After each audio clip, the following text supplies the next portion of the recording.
Sapa Hati bersama Gus Agus.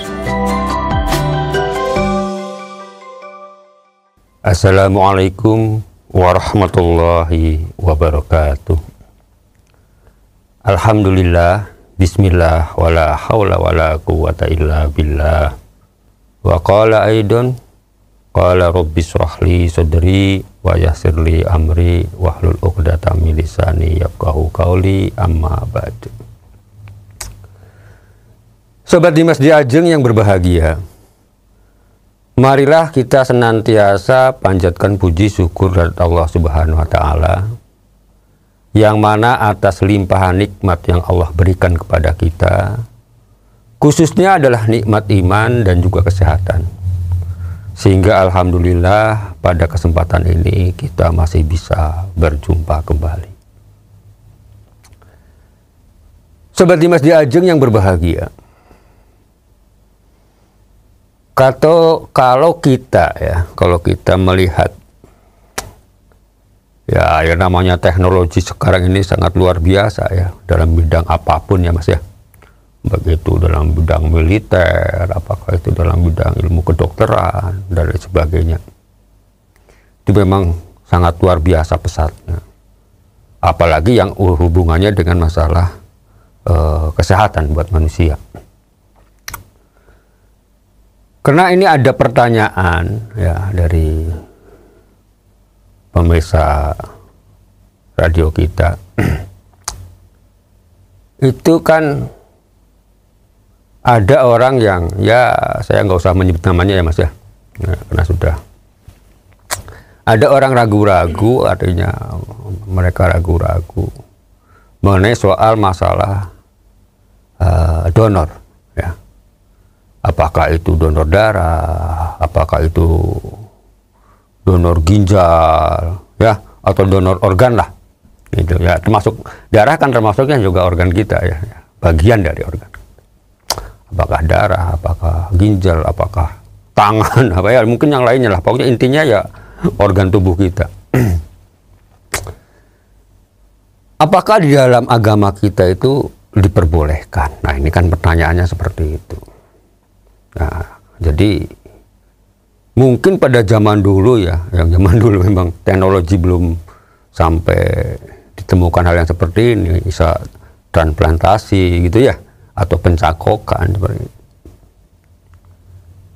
Dengan teknologi yang berkembang ini, ya kemajuan ilmu kedokteran yang lebih pesat ini, untuk bisa menyembuhkan satu penyakit, ya, apakah itu penyakit yang memang harus disembuhkan dengan ya pencangkokan, gitu ya Mas. Ya apakah itu, ya apalagi kalau kita lihat sering lah, kalau misalnya nggak usah yang orang yang sakit ya. Orang yang tidak sakit pun, misalnya seorang ibu melahirkan, ya kan sebetulnya kondisinya kan bukan kondisi sakit ya, artinya sakit secara ini kan enggak, itu karena melahirkan ya memang sakit, tapi bukan artinya sakit secara yang memang dari virus apa dari ini kan enggak gitu ya, karena memang itu secara alamiah, secara normal itu orang melahirkan. Tapi terkadang kan dalam orang melahirkan itu juga kadang-kadang kekurangan darah gitu kan Mas, maka sering minta bantuan atau mungkin harus ditransfusi darah gitu ya Mas. Nah tentu kan di sini membutuhkan kantong-kantong darah. Nah, artinya perlu darah yang sesuai dengan orang tersebut ya. Ini contoh ya, apakah itu yang melahirkan atau yang lainnya, orang yang baru operasi dan lain sebagainya gitu kan Mas. Seandainya itu tidak ada yang bisa menolong, yang bisa membantu ya dengan mendonorkan darah ini, apakah itu dari saudaranya atau dari familinya atau dari orang-orang lain yang sesuai golongan darahnya, tentu ini akan bermasalah buat dirinya kan, orang yang sedang sakit ini atau orang yang habis operasi ini. Boleh jadi ya nyawanya tidak tertolong, maka diperlukan bantuan untuk supaya darah itu terpenuhi. Sobat Dimas Di Ajeng yang berbahagia. Kalau soal ngomong donor ini kan sebetulnya adalah hubungannya adalah dengan kemanusiaan. Ya. Jadi kalau kita harus bisa bedakan ya. Jadi artinya kita mendonorkan sesuatu, ya, apakah itu darah atau apa, itu kan dengan kerelaan. Makanya kan sering kalau di ya tempat-tempat tertentu, apa di puskesmas, apa di klinik gitu ya Mas, ya atau di rumah sakit juga, kan ada fasilitas untuk orang yang mau mendonorkan darah gitu ya. Jadi tentu dengan syarat yang begitu ketat gitu kan, ya dari kesehatannya bagaimana gitu kan, kemudian juga kondisi tubuh orang yang mau mendonor itu seperti apa. Ini kan betul-betul harus diperiksa dulu, dicek dulu oleh dokter yang ahli di bidangnya.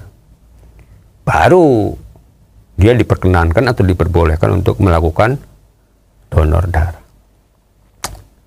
Nah, tentu di sini yang paling penting dalam pertanyaan tadi, apakah boleh atau tidak, kan begitu. Nah, karena ini adalah tujuannya adalah untuk sisi kemanusiaan, ya, kemanusiaan, dan tidak diperjualbelikan. Ini yang paling penting. Dan tidak diperjualbelikan. Dalam Islam itu sebagian ulama, ya, dalam ulama-ulama fikih itu membolehkan. Ya, artinya boleh. Dan biasanya orang yang suka mendonorkan darah itu orangnya akan lebih sehat. Biasanya ya, pengalaman orang-orang yang sudah pernah melakukan donor darah itu. Tujuannya itu tadi. Tujuannya memang hanya semata-mata demi kemanusiaan. Bukan tujuannya untuk mencari timbal balik. Ya, arti timbal balik di sini adalah dijual gitu. Aku mau donor tapi kalau kamu mau beli. Nah, kalau yang seperti ini pasti jelas hukumnya adalah haram. Kalau secara hukum. Itu ya Mas ya. Hukum dalam Islam ya. Dan di dalam hukum negara pun sama. Ini tidak diperbolehkan. Ya, dilarang gitu ya. Itu ada undang-undangnya nanti. Ya. Sobat Dimas Di Ajeng yang berbahagia. Kemudian penting lagi, ya, yang terpenting lagi adalah bahwa hukum haram ini, ya, atau tidak diperbolehkan ini dalam Islam itu,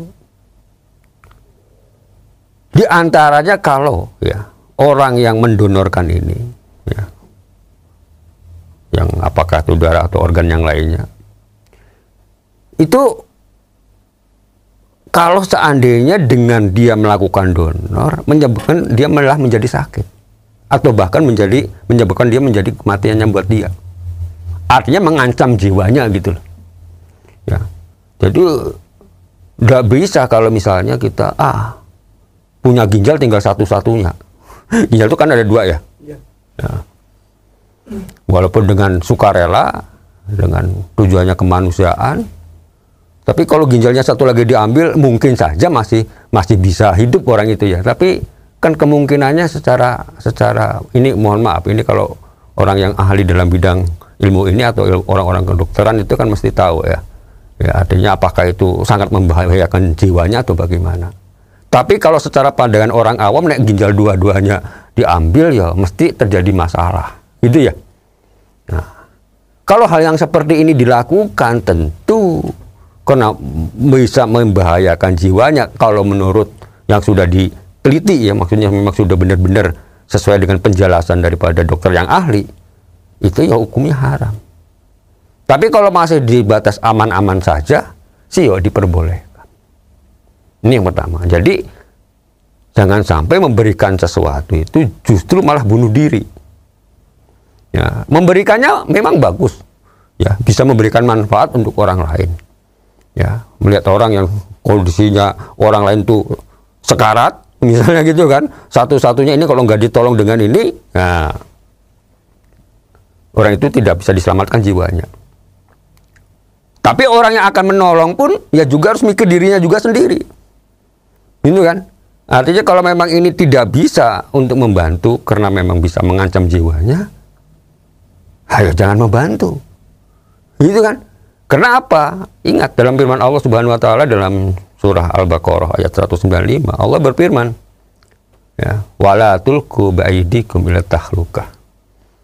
Yang artinya kurang lebih adalah, dan janganlah kamu menjatuhkan dirimu sendiri ke dalam kebinasaan.